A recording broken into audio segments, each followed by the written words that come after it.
Bonjour à tous et à toutes et bienvenue sur Into, la chaîne du tourisme.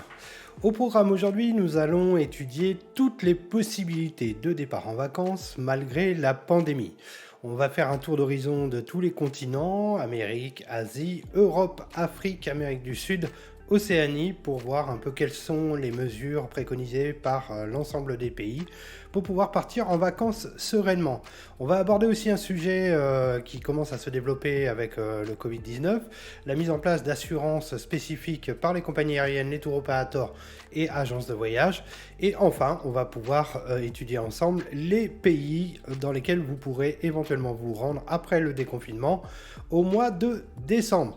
On se retrouve tout de suite après le petit générique pour parler de tout ça ensemble. À tout de suite.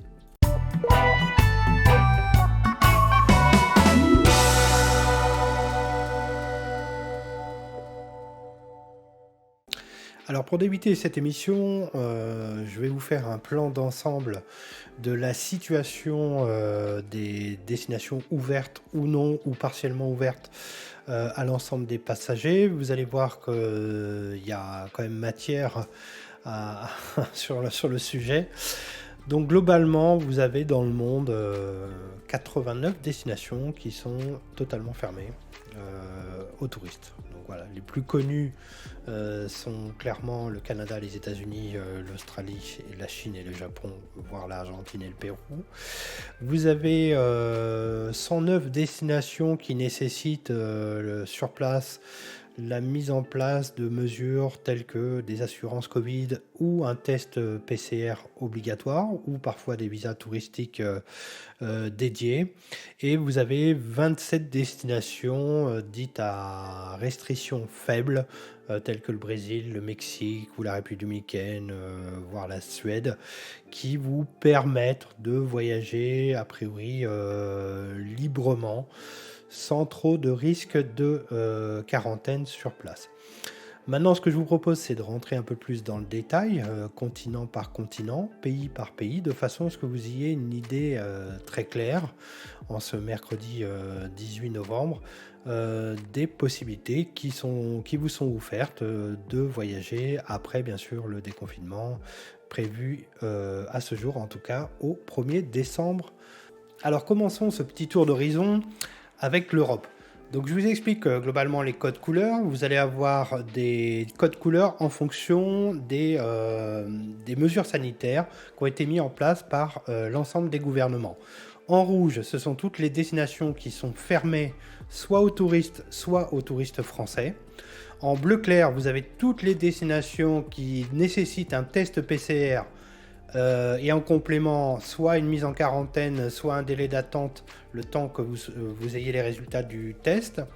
En vert, donc là, ce sont les destinations qui sont actuellement ouvertes sans test PCR et sans contrainte particulière.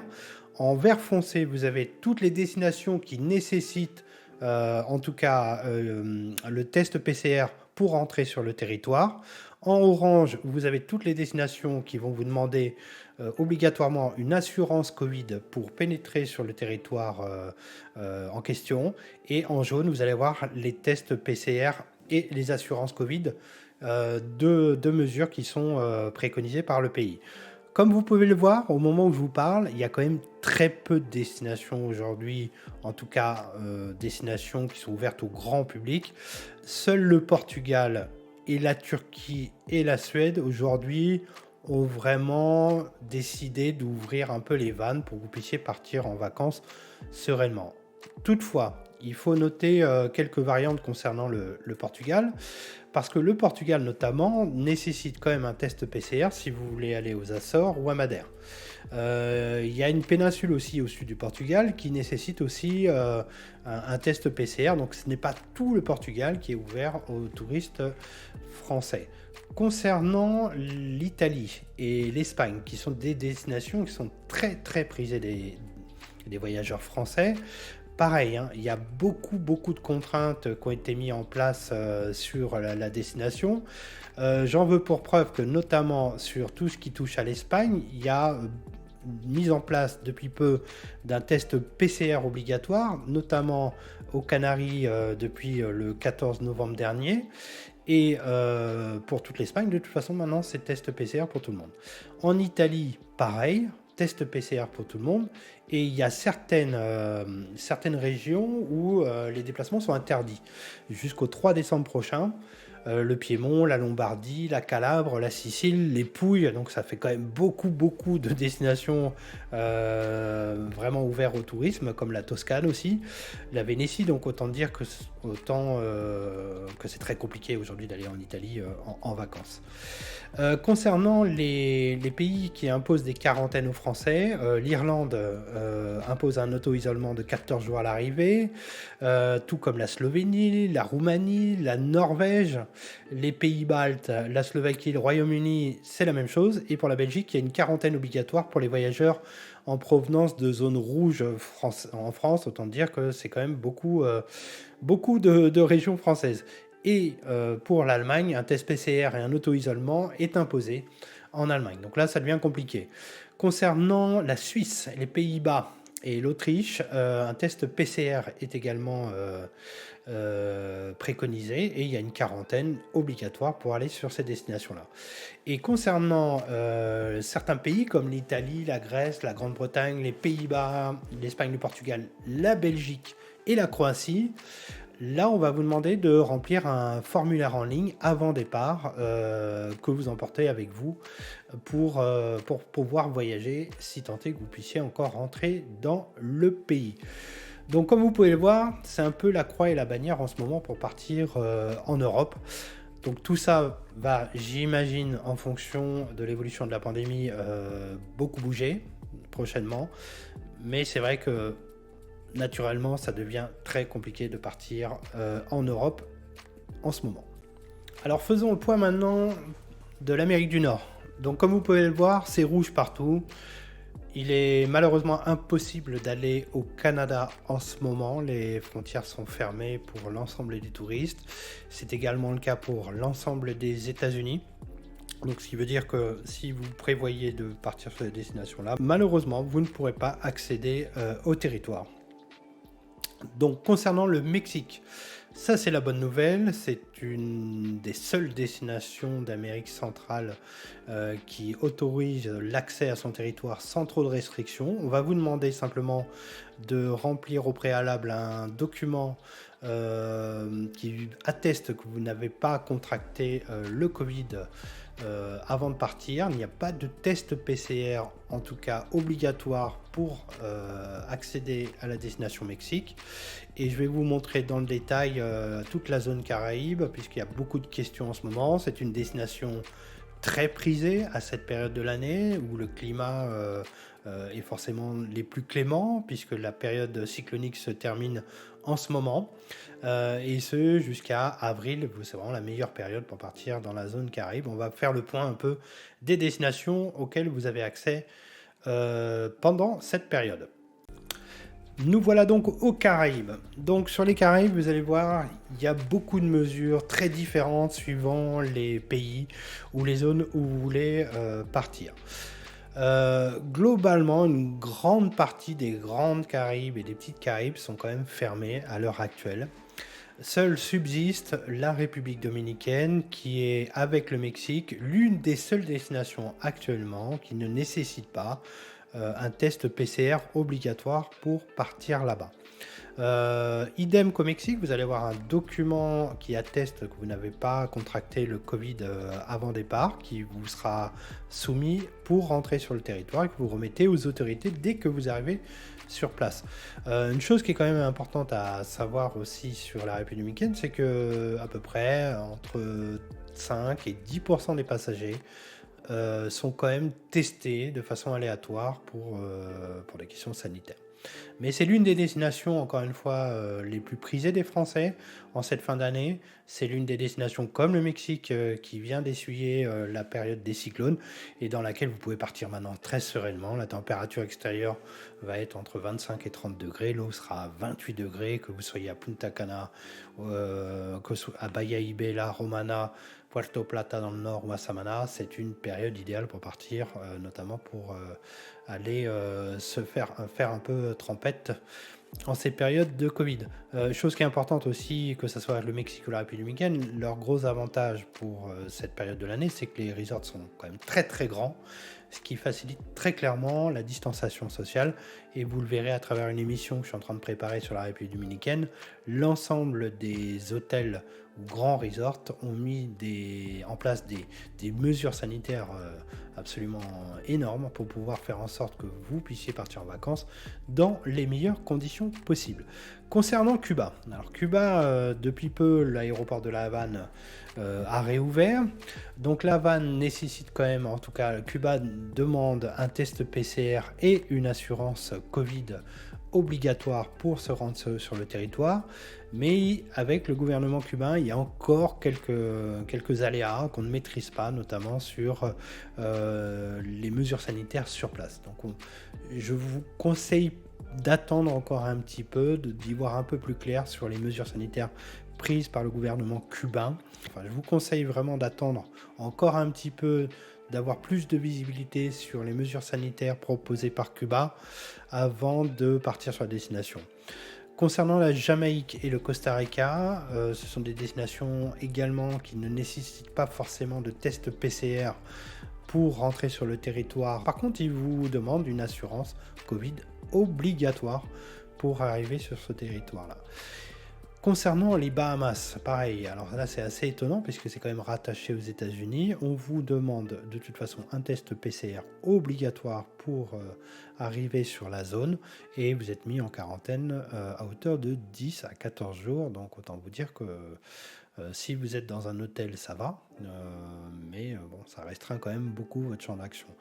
Idem pour l'île de la Dominique, ce sont des destinations où globalement vous pouvez partir, mais vous serez mis en quarantaine obligatoirement. Sur la Colombie, pareil, c'est une destination sur laquelle, pour l'instant en tout cas, on voit qu'il y a une ouverture, pas de test obligatoire pour partir, mais encore une fois, il y a quelques flous encore sur les consignes sanitaires sur place qui méritent quand même de prendre le temps de la réflexion avant de partir.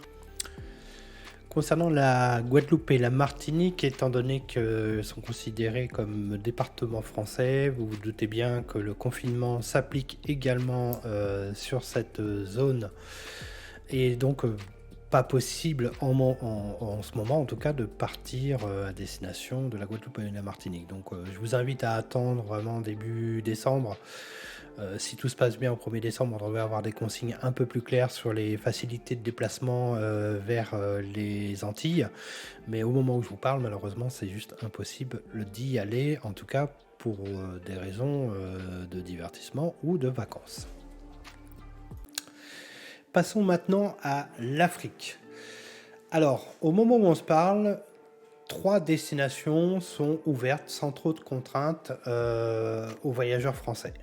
La plus connue est clairement la Tanzanie et le Zanzibar, qui sont sûrement à mes yeux l'une des plus belles destinations qu'il m'ait été donné de voir durant ces 20 dernières années, donc c'est vraiment splendide.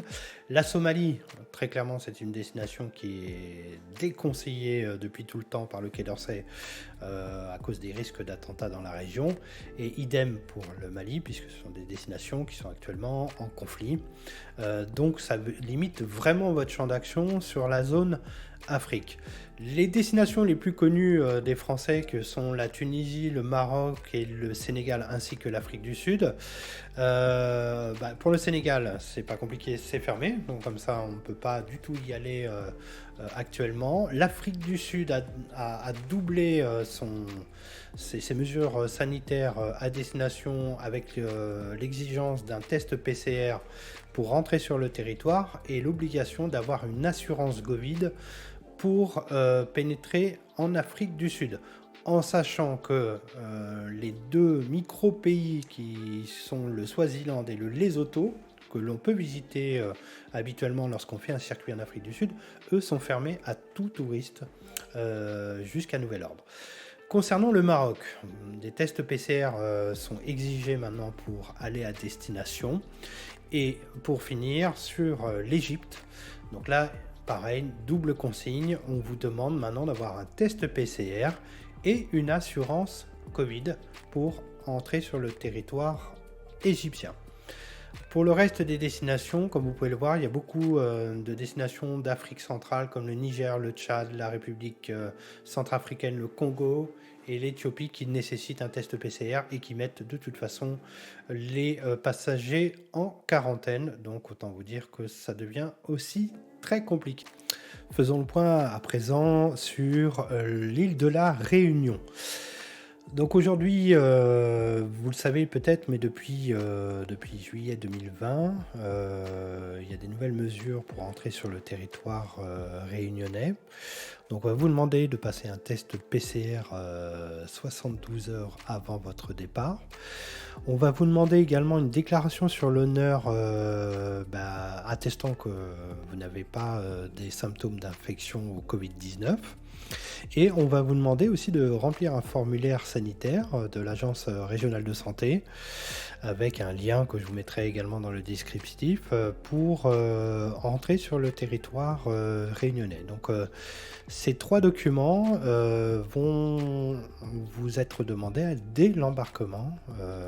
Si vous ne les présentez pas, l'embarquement sera tout simplement refusé. Donc c'est une destination dans laquelle vous pouvez partir en ce moment et c'est aussi une bonne période pour partir à La Réunion, mais sachez que c'est les 3 documents qui vous seront imposés pour embarquer là-bas. Concernant l'île Maurice, qui est les voisins de La Réunion, là c'est diamétralement opposé puisque la destination est totalement fermée aujourd'hui au tourisme. Donc impossible pour nous, ressortissants français, de partir là-bas. Il en va de même pour la destination Seychelles, puisque la plupart des pays, en tout cas européens, sont interdits de séjour sur la destination. C'est bien dommage parce que c'est effectivement une destination super agréable en ce moment. Nous allons aborder maintenant une destination pareille qui est plutôt prisée en cette fin d'année, qui est le Cap-Vert. Donc globalement, les frontières ont progressivement réouvert sur la destination depuis le 12 octobre. Un visa préalable d'entrée pour les ressortissants français est supprimé depuis un petit bout de temps maintenant. Par contre, pour les mesures sanitaires, les voyageurs qui se rendent au Cap-Vert doivent présenter à l'arrivée dans le pays un test PCR négatif de moins de 72 heures. Donc voilà. Donc ça c'est plutôt intéressant parce que du coup ça vous permet quand même d'y aller plus sereinement. Chose importante à savoir aussi concernant la Tanzanie, c'est qu'aujourd'hui toutes les frontières aériennes ont été réouvertes aux voyageurs européens. Vous avez possibilité d'avoir un e-visa assuré par les autorités de Tanzanie. Il n'y a plus d'obligation d'avoir un test négatif au Covid avant 72 heures avant votre arrivée pour arriver sur le territoire de Tanzanie. Par contre, les passagers dont la compagnie aérienne ou le pays de provenance exige ce test à l'embarquement devront quand même le présenter à l'arrivée. Donc ça c'est pas trop un souci. Par contre il y a un souci en interne, c'est que depuis le 1er août les vols Kenyan Airways et entre le Kenya et la Tanzanie sont suspendus. Donc et la frontière entre le Kenya et la Tanzanie sont fermées. Donc globalement, si vous deviez faire un combiné Kenya-Tanzanie, c'est foutu, vous ne pouvez pas le faire. Bon, en même temps, la Tanzanie en elle-même se suffit à elle-même. Donc il faut voir aussi toute la desserte entre la Tanzanie et le Zanzibar, comment elle peut être opérée. À mon sens, aujourd'hui, ça devient compliqué de pouvoir le faire facilement. Il est temps à présent de partir en Asie.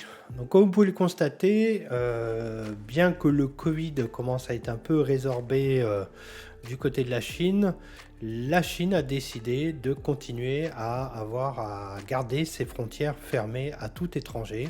Et c'est le cas de bon nombre de destinations situées en Asie, à commencer par la Russie, mais également le Japon, la Corée du Sud, ça s'est un peu assoupli, mais tout ce qui est Myanmar, Cambodge, Vietnam, l'Inde, tous ces pays-là sont actuellement fermés, donc impossible d'y aller correctement. Concernant la Corée du Sud, un test PCR vous est demandé et de toute façon il y a une mise en quarantaine qui est obligatoire, qui est mise en place également à destination. Alors concernant la Thaïlande, là ça devient beaucoup plus compliqué puisque les autorités thaïlandaises vous demandent d'avoir ce qu'ils appellent le Certificate of Entry, qui est un certificat d'entrée sur le territoire. Vous demande également un test PCR négatif délivré 72 heures avant votre départ. Il vous demande un certificat médical qu'on appelle le COVID-free qui est rédigé en anglais et délivré 72 heures avant votre départ par un médecin qui lui va certifier que vous n'avez pas le Covid. On vous demande aussi un certificat Fit to Fly et on vous demande, et là c'est le pompon, une assurance médicale qui couvre la totalité de votre séjour en Thaïlande ou une période minimum de 3 mois suivant votre date d'arrivée en Thaïlande. Ainsi que toutes les dépenses de traitement médical, y compris Covid-19, d'une valeur d'au moins 100 000 US dollars. Donc autant vous dire que c'est quasi impossible d'aller en Thaïlande aujourd'hui, vu toutes les contraintes imposées par le gouvernement thaïlandais. Donc vous l'aurez bien compris, l'Asie est une zone vraiment sinistrée, ça devient très compliqué de se rendre là-bas. À noter quand même que les Émirats Arabes Unis, notamment Dubaï, n'exigent qu'un test PCR pour entrer sur son territoire. Il n'y a pas de quarantaine à observer pour y aller actuellement, ce qui est plutôt une bonne chose. Par contre, c'est pas du tout le cas de Oman qui lui a fermé complètement toutes ses frontières. On continue notre petit tour d'horizon des continents. Donc comme vous pouvez le voir, et c'est malheureux puisque c'est une très bonne saison pour y aller, la Nouvelle-Zélande, la Papouasie et l'Australie sont totalement fermés au niveau des touristes. Donc là, ça devient très compliqué aussi d'y aller prochainement. Voilà, je viens de faire un petit tour d'horizon des destinations pour que vous ayez une idée un peu plus précise des restrictions qu'il y a dans chaque pays. Maintenant, nous allons aborder un autre sujet tout aussi important et qui est assez nouveau avec l'arrivée du Covid, c'est le volet des assurances.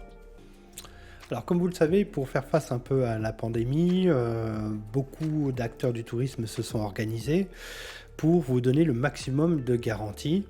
Et donc, vous allez voir fleurir ici et là, auprès des compagnies aériennes et des tours opérateurs, de nouvelles assurances qui vous couvrent en cas de contamination Covid à destination.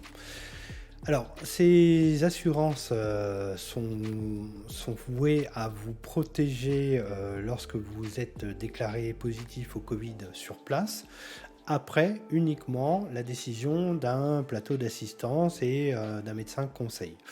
Donc vous serez pris en charge à 100% pour votre rapatriement et 100% pour le remboursement des frais que cela va occasionner.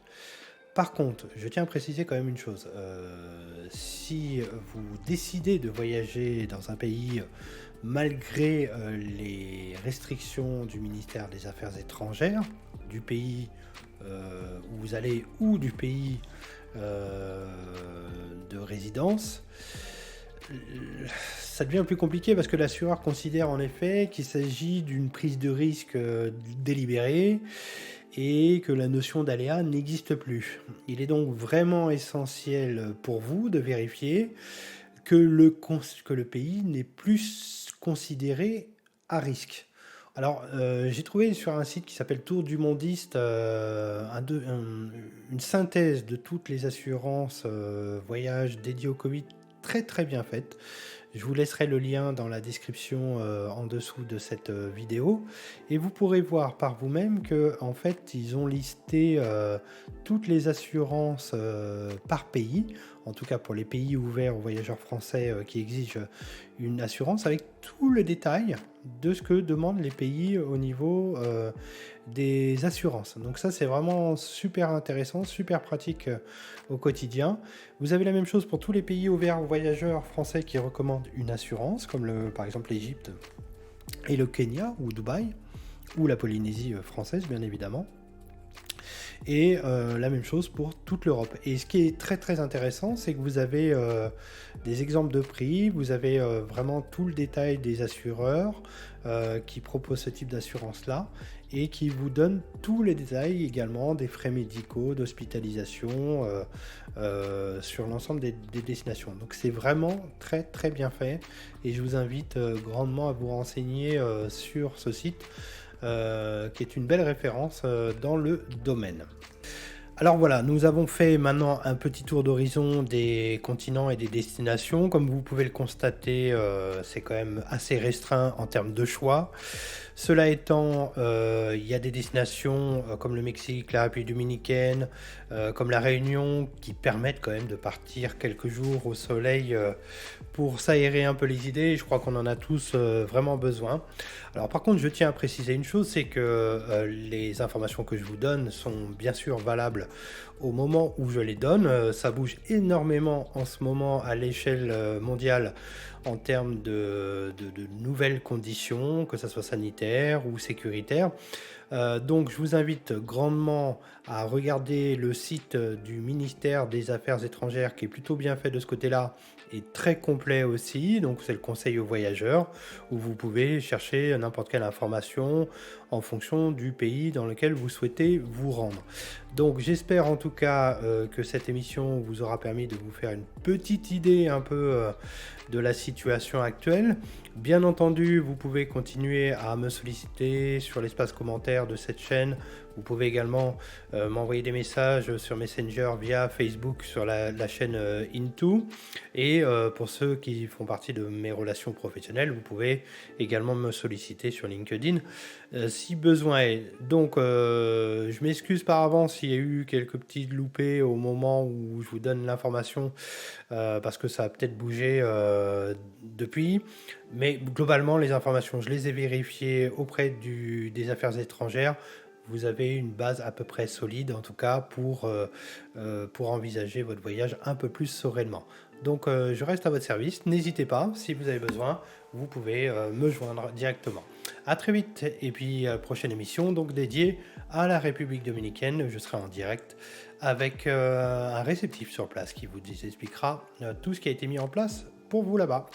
Merci d'avoir regardé cette vidéo. N'hésitez pas à la partager, à me mettre un petit pouce bleu si vous avez aimé. Retrouvez-moi sur Facebook, Instagram et vous pouvez également être notifié des toutes dernières vidéos en cliquant sur la petite cloche en bas à droite. Et bien sûr, abonnez-vous. Je vous dis à très bientôt et vive le voyage!